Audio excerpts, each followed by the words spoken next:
Welcome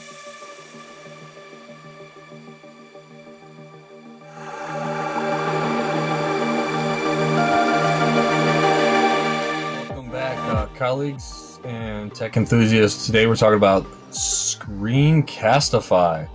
I think I first heard about this at the beginning of the pandemic. I took a webinar online. I am so sorry I cannot remember from where, but I saw it and I went to it and it was pretty good.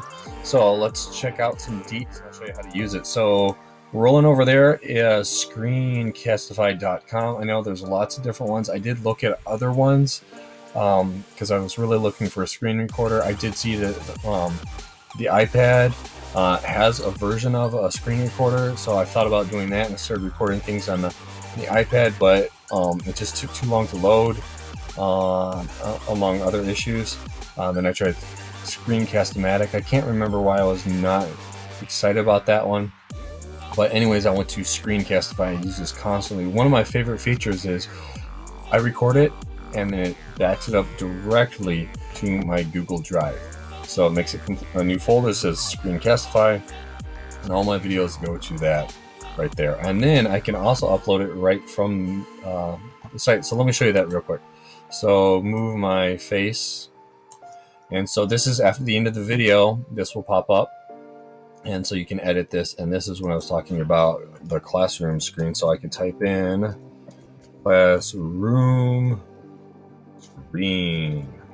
And then there's the trash can, which, believe it or not, I use it a lot because I click record and for some reason kid walks in or something doesn't work or I trip on my words, too much for me to handle, so then I hit delete. So then over here we have the share button, and we have classroom and publish right to YouTube, and we can get an embedded code, which is super cool. You hit download, then you have all these options. So you can export it as a GIF, just take the audio, and then you can do an export MP4 or just download. So let's roll back. There's more options. Oh, we can do the private and all that stuff, but we're gonna roll back a little bit. So let's go to pricing so you guys know what's up. So it's $0 forever for free for 5 minutes. When the pandemic hit, I really needed to record stuff, but I knew I'm a long talker like most teachers. Even though I try to speed things up, they have, and I cannot remember the code, and if I remember the code or find the code, I will put it in the description.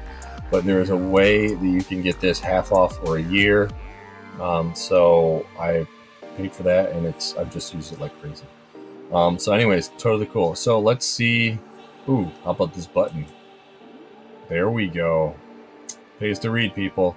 All right, so not exactly half off, but 40% off, and then there's the custom for the school. So groovy. So let's roll over here, and I'll move this. Hopefully that's going to be in a good spot, and then we're going to hit editor. Now I usually don't edit in Screencastify. What I usually do is I put in iMovie, which I'm going to have a tutorial on that as well. The reason for that is the green screen capabilities. I have some apps and so forth. So anywho, so here we have this down here. Pretty standard when you have video editing software. This is called the timeline. And this really cool thing here, you can pull this thing all the way down and you can see your whole video at once. So if you have a really long video, it's pretty easy when you move things along here. I believe that's called scrubbing. And when you're looking, instead of rewind and fast forward, we can bring this up here and then we can see individual panels, which they all look the same. So that's not very helpful in this situation. I do want to let you know there's the text tool. Let's hit the crop tool. So let's say we did not want every, these tabs up here. What we do is we hit the crop tool. Let's get on here. We hit the crop tool. And then we're going to go over here and we're just going to go right here. Let's say we didn't want the bottom of that toolbar in my downloads. We just wanted that. Like that, we can reconfigure that, and then we can just hit done, and now we cropped it. Oh no, I screwed up. So Control Z. If you don't know that, give it a try. It works on a lot of programs that I wasn't sure if it'd work, so give that a whirl. So scissors. Okay, scissors are pretty notorious for being an icon that cuts things, obviously.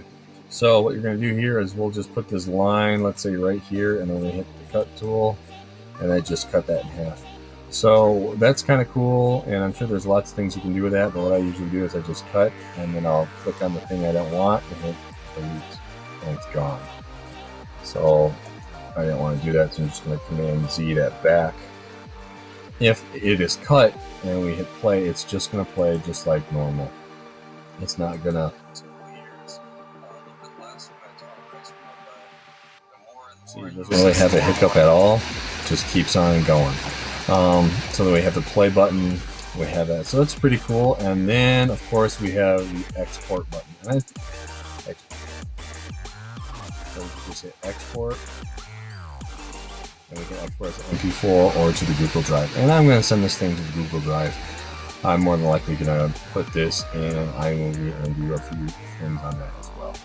So there that goes to Google Drive, and apparently that's all we need. So if you guys have any questions, like, subscribe, stay safe. If you have any questions, let me know. Oh, I forgot to tell you at the very bottom of your video, there's a stop sharing button right there. That's how you stop sharing. Oh, and I missed this big part here. How could I do that? I am so sorry. Right up here, another good thing is I added a extension. And so I go over here and you can pin that. And when you click on that, right there. Also, when you set this thing up, there's a button that lets you add the webcam. So I can have the webcam on there as well. So that's how I'm getting the webcam on there. It's pretty simple. I don't have to do two different videos at the same time. It just one records my screen and one records my face. So if you guys have any questions, please let me know again. See ya.